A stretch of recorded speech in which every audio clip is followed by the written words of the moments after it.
Hello, and welcome back to the Talk Nats podcast. I am your host, Kevin Nibley, and we are sponsored by Old DC Apparel. Head on over to shopoldDC.com. You can get the latest and greatest in original DC fan gear. They have some new baseball stuff up for the spring, as well as a couple of Beer Snake shirts. The mayor of Washington, D.C., Muriel Bowser, was spotted wearing one of their hats in public. So, if the mayor likes it, pretty cool, right? Use the code TalkNatsPod at checkout for 10% off your order. As always, you can find us on YouTube at TalkNats Podcast. That's also our handle on X. And you can find the audio only version of this show on any major podcast platform. All right, so another pretty solid week of Nats baseball. Dropped 2 of 3 in Miami, won 2 of 3 in Cincinnati. Would have liked to have done a little bit more there in Miami, but a 3-3 road trip. 2 games under 500 as I record this Thursday afternoon. And yeah, I think it's coming into focus what this team is. Really great offense, really mediocre to bad pitching staff. I mean, I think that's what we have. Look at the runs scored, look at the runs allowed. We are near top of the league in runs scored, near the bottom in runs allowed. But yeah, I mean, in general, I think you have to be happy with the development of the offense. I think you have to be happy with how they fight, how they come back. They were down 5-0 to Cincy in the middle game of that series, came back and won.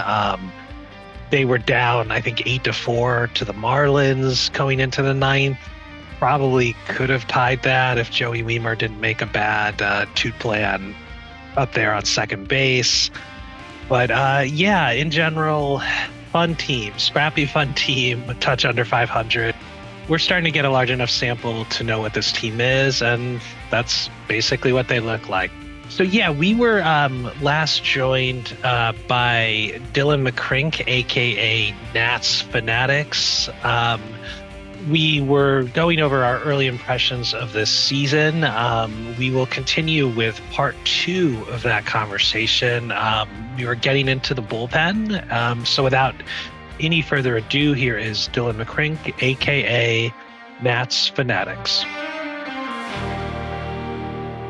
Switching to the bullpen, obviously it was kind of a disaster the first week or 2 of the season. Do you see it getting better as the year goes on, maybe with some reinforcements from Rochester or other additions? Yes, I do think it can get better.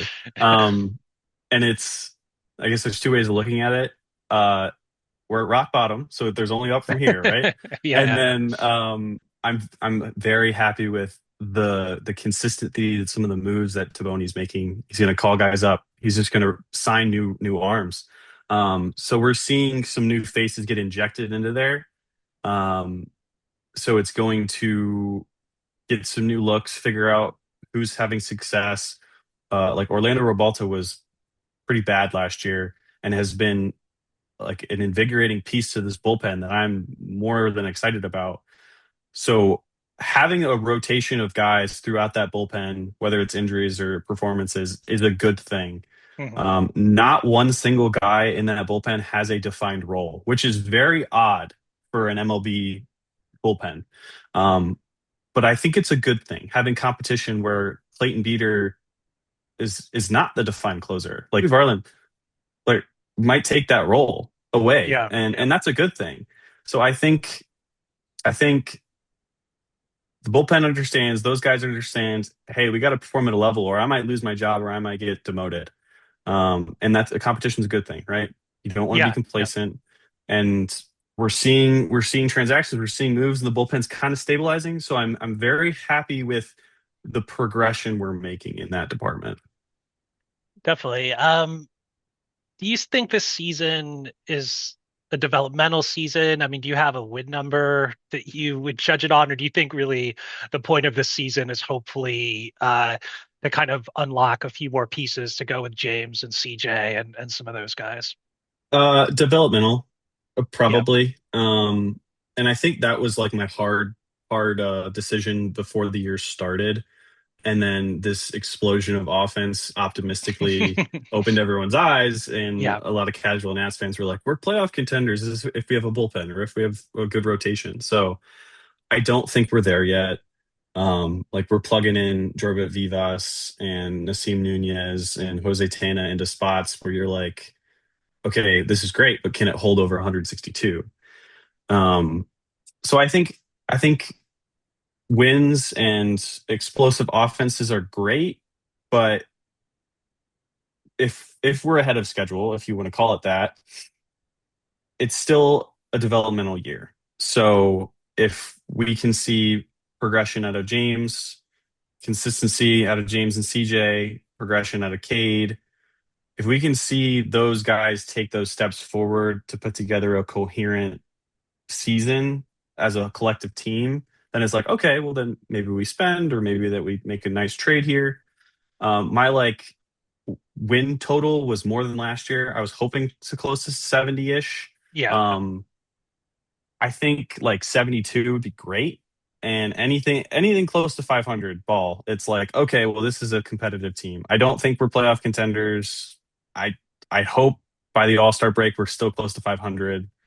Um, but it's still developmental year, and I know fans don't like to hear that. I see all the comment sections, I get DMs all the time, and I'm like, guys, just take a step back, take a deep breath. It'll be okay.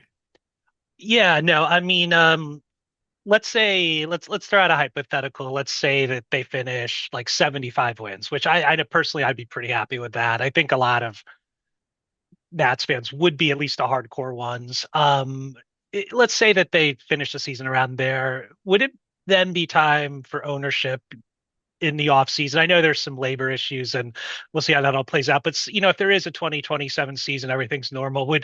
If this team's able to be competitive or competitive enough, would next year be the time to start adding some veterans? Like we talk on the show a lot about the Jason Worth type that this team probably needs. Hmm.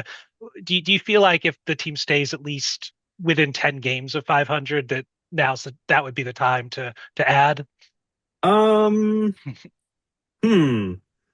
That's an interesting one. So Jason Worth's edition was a serious ad if I'm remembering correctly. Like Yep. it wasn't 8 years. It was like 6 years, 6 year 7, I deal, think. Yeah. 7 year deal. Okay, Seven, somewhere in like there. for 150, it was about 20 million a year, give or take, back in the day, which at the time was like that was like a blockbuster deal for sure. And Yeah. people said they were crazy for doing it. Well, it worked out for Yeah. all things considered. It wasn't a bad signing. But I think an addition like that, not necessarily. I want to say if they put together a good 75 win year supporting James, CJ, and crew with a veteran cast, more like a group that can help them instead of bring in a 28-year-old, a 29-year-old who's going to invigorate the team and Mhm. help the offense or help the pitching, like Jason Worth filled that role.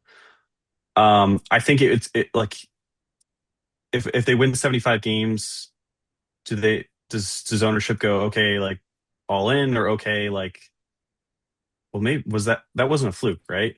Or Dylan Cruz isn't where we want him to be, or Harry Ford isn't where we want him to be. So I think we just reset and try again, or reset and try again. I just don't think an addition like that is plausible with this group. But I do think like a supporting cast, which that would look like, okay, fill out the rotation better, or okay, let's fill out the bullpen better, or let's bring in a position player that we think can impact the team. I just don't think the Worth addition is feasible for next year. That's just my No, take. it's a good point. Yeah, sometimes I think what Kansas City did a couple of years ago, maybe not one superstar, but three or four, solid veterans that they're dependable could be something that they do. But you mentioned Harry Ford.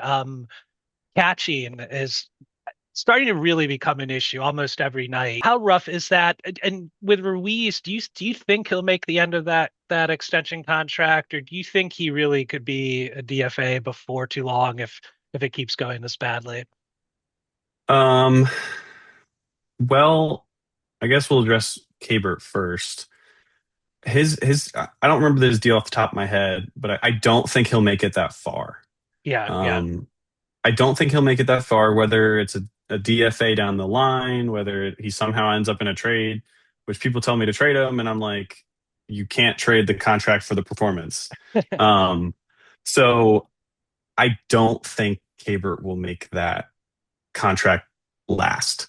Yeah. Um, with the catching struggles that are going on right now, I think I think the front office, the manager are in a weird spot because there isn't a case for Harry Ford to get called up. Harry is struggling in AAA. Yeah, yeah. Um, so if he was hitting the socks off the ball, hitting 300, throwing out runners, I would probably be the guy raising the flag saying, call in Harry Ford, call in Harry Ford. But I can't make that argument right now. And that's what's the frustrating part about it because it's like, okay, well, we're gonna run Kabert because we paid him, and we're gonna run Millis because why not? Mm. But there's nobody else in that system who's call upable, right? There's Riley Adams, but we've already seen what he does, and I would prefer to see what Millis can do. And then Harry Ford's the other guy, and outside of that, it's like Caleb Lomavita. So I think you got to keep running with those two and see if one of them figures it out. And it's a kind of a crappy situation, but I'm optimistic that Drew or Kabert could. Uh, the catching woes outside of the hitting, the challenge strikes, I would hope they'd get better in that regard. Like their catchers, their job is to learn how to frame and catch and know where the strike zone is. So I'd hope they get better over the season and they get more used to it. Which I don't know. I mean, I'm curious to see if you think that there's like a difference in different teams and how managers will give the green light for a catcher to use the ABS challenges or not. Yeah, no, it's interesting. We've been bad at it. I mean, there's no denying that. But I think it was it Milwaukee? I feel like their catcher was just like getting everything right. I can't. It's honestly all a blur. But it does feel like our opponents have. We've played teams that have catchers that are just like picking up every strike missed and doing a great job, and we seem to somehow, either Luis Garcia blowing a challenge at the plate on something that's in like the second inning when it's not even in a high leverage situation, or Hmm. our catchers doing something similar has been an issue. But yeah, you would hope that that's something they can work on. Obviously it's new technology, but you hope that maybe we can get a little bit better of a game plan. The All one right. thing I will say about the ABS challenges, right? We're losing them. That stinks, and our percentages are going to be low. But if we're walking out of games with two challenges, like, and we never use the challenge the whole game, I am Yeah. concerned. As a game planning standpoint, I'd be like, well, we might as well try. We might lose, but we might as well try. So if we don't use them at all, I would be frustrated. No, it's interesting. For me, I think again, if it was like if I was the manager, whatever, I think you want to save them for higher leverage spots. Like I would probably tell the players if there's no one on base, like you're not using a challenge, unless it's just so obvious, like so right down the middle. But basically, I would let them know it's like if you challenge in a non-leverage situation and you're wrong, then you're going to sit the next game. Like something like put that in their head, so at least they have to think. You know, but if it's a high leverage, if like bases are loaded and it's a 3-2 count and you feel like they missed it, then yeah, give it a shot. That would be my philosophy. But anyway, talking just about the team in general, do you feel like we talked about it a little bit, but do you feel like they're ahead of schedule or about where they should be in this kind of rebuilding of the rebuild? I would say slightly ahead of schedule. And Mhm. I think I'm coming to that realization a little bit more recently. And I don't want to just get on the train of the offense. But I would say slightly ahead of schedule on some guys and slightly on or a little below schedule on others. So James CJ looked great. James CJ looked great. Cade has looked in and out, but I Mhm. would put them in the category above, ahead of schedule. And this team as a whole playing some good baseball and walking out of series, either taking the series W or being competitive in just about every game makes me very optimistic as a fan. The and maybe it ties back into the conversation about if they spend next year or the year after. I think there's going to be a lag of like James, CJ, and the MLB team is performing at a good level right now, but Eli, Gavin, and everybody else of those prospect core are a year or two away. So like when they catch up, like are we all going to be ready at the same time? So I think that's a definitely consideration that goes into, are we ahead of schedule? Do we spend, right? It's like Eli could be a future part of this ball club. Like, are we going to spend when he's here instead of early? Or are we going to spend early so when he comes, he's ready and we have a good cast? So I think we're slightly ahead of schedule, but I wouldn't get too like big into the off-season acquisitions. We're not going to go drop $200 million on somebody. Definitely. Okay, so we're getting close to out of time, but any bold predictions for the rest of the season? Anything you think could happen that isn't, aside from James and CJ being good, how do you see the rest of the season playing out? Would you call this a bold prediction that we're not going to be fifth in the NL East?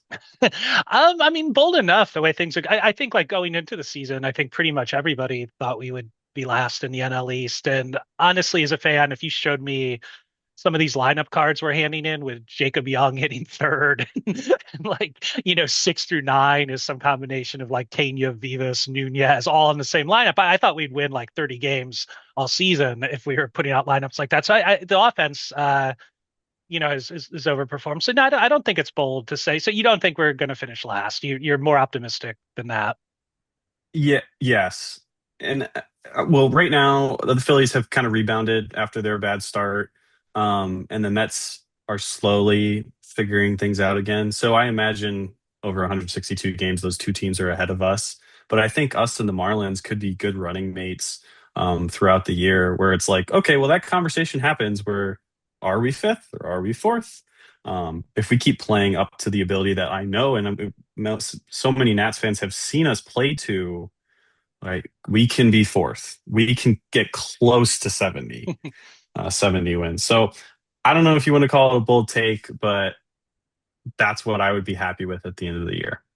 Yeah, and I think 70 wins is a good, realistic objective to at least where you feel like the team's moving in the right direction after last season, which was pretty dreary down the stretch. But yeah, we're almost out of time. Let us know how we can follow you on social media. I know you have a big Instagram account, and anything else you want to plug? Yeah. Well, I'm Dylan. I created the Nats Fanatics. It was started as an Instagram page, but you can find me on different platforms like Instagram, Facebook, TikTok, X, YouTube, all that kind of stuff. But Instagram is where most of my community is, and we're trying to build something great there. Talk, interact with the fans, and put out all that content so that you can see it when you're scrolling. When you should be working, you can scroll my social media and be like, "Oh, look, James Wood hit another home run." So, but yeah, you can find me on all those socials at Nats Fanatics. All right, cool. Well, Dylan, thanks a lot. Appreciate it. And, maybe we'll have you on back later in the season. We can talk about some of the stuff that we got right and wrong and all that. Yeah, of course. Awesome.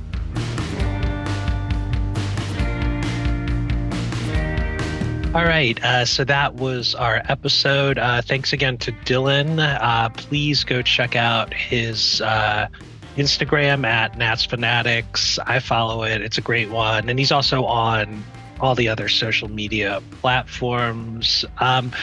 We are actually going to be taking next week off. I think this is like our 21st or 22nd episode in a row.